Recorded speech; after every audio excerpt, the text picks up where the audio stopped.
Sebuah video memperlihatkan seorang pria menjadi badut Upin Ipin mengamen di pinggir jalan sedang menangis. Video ini dibagikan oleh akun Instagram @viralize pada Sabtu, tanggal 20 April tahun 2022.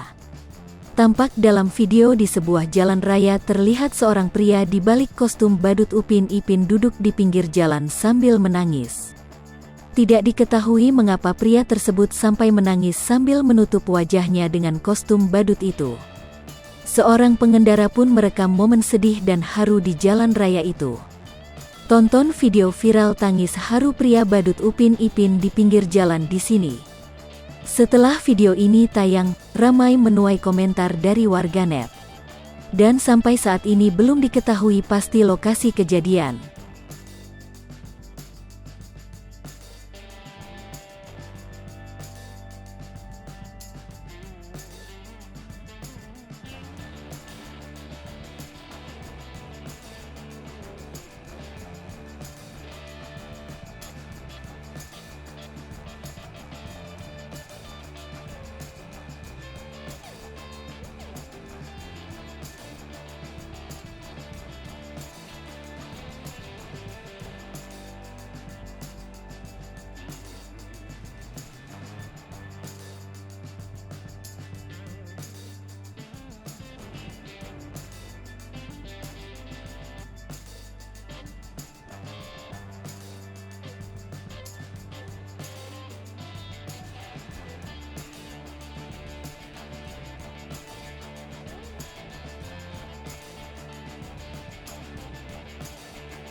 Subscribe Popo TV, jangan lupa komen, like, dan subscribe, serta tonton terus berita-berita terupdate lainnya ya.